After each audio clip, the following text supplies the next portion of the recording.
आपका प्रश्न है कि कई लोग कहते हैं कि भोले बाबा पे दूध ना चढ़ाएं। आपने तथाकथित बोला कि कोई ज्योतिषाचार्य भी बोलते हैं या कई बोलते हैं, व्हाटएवर। प्रश्न बहुत सुंदर है और प्रश्न सनातन के सिद्धांतों में बहुत गूढ़ प्रश्न है, क्योंकि आज मॉडर्न एज में बहुत सारे लोग जब थोड़ा सा पढ़ जाते हैं, चार लोगों में बैठ जाते हैं, तो एक अलग तरह की थ्योरी तैयार करते हैं एंड वो सोचते हैं कि हम जो बात कर रहे हैं वो लॉजिकल है। बट लॉजिक्स झूठ के भी दिए जा सकते हैं, लॉजिक झूठ के भी दिए जा सकते हैं। भारत की कारागृह में एक ऐसा व्यक्ति बंद है जो कभी स्कूल नहीं गया, लेकिन आज की तारीख में उस व्यक्ति ने न जाने किन किन लोगों को, वो नटवर लाल ऐसा कि अरबों की संपत्ति है उसके पास, लोगों को बेवकूफ बना बना के। तो ये भी होता है। Now we are coming on the point, that is कि भगवान शिव को दूध चढ़ाएं या न चढ़ाएं, सीधे सीधे बात करते हैं। हम चलते हैं कई कल्पों पहले, अभी हम 28वें कल्प में बैठे हैं, कई कल्पों पहले चलते हैं। हमारे यहाँ एक ऋषि हैं जिनका नाम है लोमस ऋषि, लोमस। और श्रावण में इस प्रश्न को सब सुने और सब जाने। लोमस ऋषि, जब ब्रह्मा की आयु समाप्त हो जाती है, ब्रह्मा की आयु कितनी है? एक सतयुग, एक त्रेता, एक द्वापर और एक कलयुग। इसको बोलते हैं एक चतुर्युगी, एक चतुर्युगी। लगभग 42 लाख वर्ष का होता है ये पूरा एक सर्कल, 42,20,000 समथिंग। और जब ऐसी 71 चतुर्युगी हो जाती हैं तो एक मनवंतर होता है। एक सतयुग, एक त्रेता, एक द्वापर, एक कलयुग, एक चतुर्युगी। और ऐसा जब 71 बार हो जाता है, 71 टाइम्स हो जाता है, तो एक मनवंतर होता है। और वैसे जब 14 मनवंतर हो जाते हैं तब एक कल्प होता है, और वो ब्रह्मा का एक दिन होता है। फिर एक और कल्प होगा तो वो रात्रि होती है। 2 कल्प मिलते हैं तो ब्रह्मा का 1 वर्ष होता है। वर्तमान में हम लोग जहां बैठे हैं, जिस कल्प में बैठे हैं 28वें में, पीछे की यात्रा चली आ रही है। ब्रह्मा की आयु के 50 वर्ष पूरे हैं जो ब्रह्मा वर्तमान में है। 51वें वर्ष के पहले दिन की अभी प्रक्रिया शुरू हुई है कैलकुलेशन वाइज।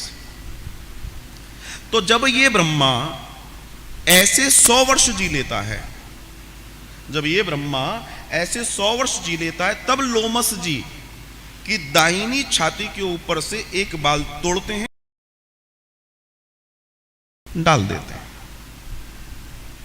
लोमस जी। और जब लय होती है तो लोमस जी पृथ्वी के सेंटर में, जिसको कोर कहते हैं, जहां अग्नि है, भट्टी है, उसको आप पार नहीं कर सकते, वहां जाकर गोले के रूप में स्थापित हो जाते हैं। उन लोमस ऋषि की एक बार बड़ी भारी तपस्या चल रही थी, और जब तप करोगे तो तेज निकलता है। तप क्या करता है? ताप बढ़ाता है, टेम्परेचर बढ़ाता है। इसलिए जब भगवान केदारनाथ में बैठते हैं, इतनी बर्फ होती है, उसके बावजूद भी मलयागिरी चंदन के कटोरे उनके ऊपर लुढ़काए जाते हैं। इतना ठंडा चंदन, ठंडा करने के लिए, ताप होता है इसलिए। तो लोमस ऋषि की तपश्चर्या इतनी ज्यादा बढ़ गई, इतनी ज्यादा बढ़ गई, इतनी ज्यादा बढ़ गई कि उनके ताप से त्रिलोकी गर्म होने लगी। देवता आदि इत्यादि सब इकट्ठे हुए और बड़े चिंतित होने लगे। पृथ्वी पे त्राहिमाम और लोगों में त्राहिमाम होने लगा। तो सभी लोगों ने ब्रह्मा जी से बात की। ब्रह्मा जी पहुंचे शिव जी के साथ, साहब आप कुछ कीजिए, गड़बड़ हो जाएगी। मैं पुराण की चर्चा कर रहा हूं। तब भगवान महादेव ने कहा, मैं क्या करूं, इतना बड़ा तप है, इस तप करते में तो मैं भी इंटरफियर नहीं कर सकता। तो उन्होंने संध्या करने के लिए जब वो गए प्रातःकाल नदी के किनारे, तब उनका आसन खाली था। और किसी भी तप के लिए, किसी भी योग के लिए, किसी भी पूजा के लिए, किसी भी सिद्धि के लिए आपका अपना आसन होना चाहिए। अगर आप दुनिया में कुछ भी पाना चाहते हैं तो आपके पास अपना आसन होना चाहिए, शेयरिंग आसन नहीं होना चाहिए। जीवन में ध्यान रखिएगा, क्योंकि आसन ही है जो भी कुछ है। हमारी पूरी कमाई यही है, इस पर बैठ बैठ के जो कर सकते हो कर लो। कल आप कथा भी सुनेंगे तो आपके पास अपना आसन हो, will be good for you. कोशिश कीजिएगा। भगवान शिव ने अपना तीसरा नेत्र खोला और वो आसन, वो कुटिया, वो आश्रम सब भस्म कर दिया। लोग कहते हैं ना, अरे इतना दूध वेस्ट जा रहा है। मैं प्रश्न का जवाब देता हूं, उन्होंने कर दिया। जब लोमस जी लौट कर आए तो लोमस जी ने देखा, लोमस जी को क्रोध आया। लोमस जी ने, भाई इतना बड़ा सिद्ध है, उन्होंने देखा शिव ने किया, बोला शिव तुम तो समाधि में रहते हो, अब तुम समाधि में बैठे और तुम उसी समाधि में भस्म हो जाओगे, इतना ताप बढ़ जाएगा तुम्हारा। शिव बिना जबके और तब के रह नहीं सकते। तो सेकंड में आंखें बंद होती है शिव की। तो शिव है, आदि योगी हैं। भगवान शिव समाधि में बैठ गए, सब बड़े चिंतित हो गए, ये क्या हो गया। शिव ने तो हमारे कल्याण के लिए किया था। आज हम और आप जीवित हैं तो शिव की वजह से हैं, वरना इतना ताप होता कि हम होते ही नहीं, टेम्परेचर बढ़ जाता। शिव को श्राप मिल गया। शिव समाधि में बैठे। जब शिव समाधि में बैठे तो शिव का ताप ऐसा होने लगा कि थोड़े समय के बाद शिव से वाष्पीकरण होने लगा, उड़ने लगा। धीमे धीमे वे काले पड़ने लगे और अब अग्नि लगने ही वाली थी। इतने में देवताओं में हाहाकार मचा। बोला अब क्या कर सकते हैं, अब इन्हें कौन बचाएगा। इन्हें बचाने का प्रयत्न किया जाए। तब अंतो गत्वा सभी देवताओं ने ब्रह्मा जी के साथ सृष्टि को, दुनिया को वही बचाएगी, वो नहीं रहेगी तो सब खत्म है। तब स्वर्ग से दिव्य 77 गायें प्रकट होती हैं और वे भगवान शिव जहां बैठे हैं तप में ऊपर जाकर खड़ी हो जाती हैं। और वे देसी मतलब गौ माता, जो वेद लक्षणा गौ माता है, 77 गायें ऊपर से दूध की वर्षा करती हैं। किसके ऊपर? शिव जी के ऊपर। और उस दूध वर्षण से, उस जल वर्षण से, उस अमृत वर्षण से शिव की जो ताप है वो कम हुआ। ये अगर ना होता तो ना हम होते ना शिव होते। एक पॉइंट। तो शिव पर हम दूध क्यों चढ़ाते हैं?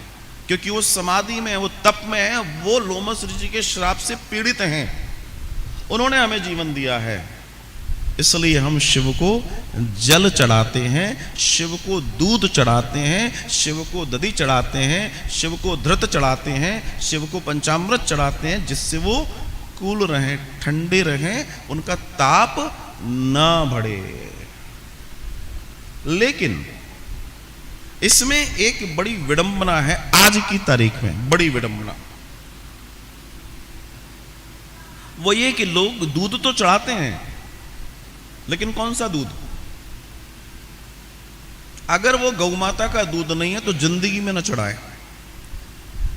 अगर दूध गौ माता का नहीं है तो आप शिव को जिंदगी में न चढ़ाएं, आपको उल्टे परिणाम मिलेंगे।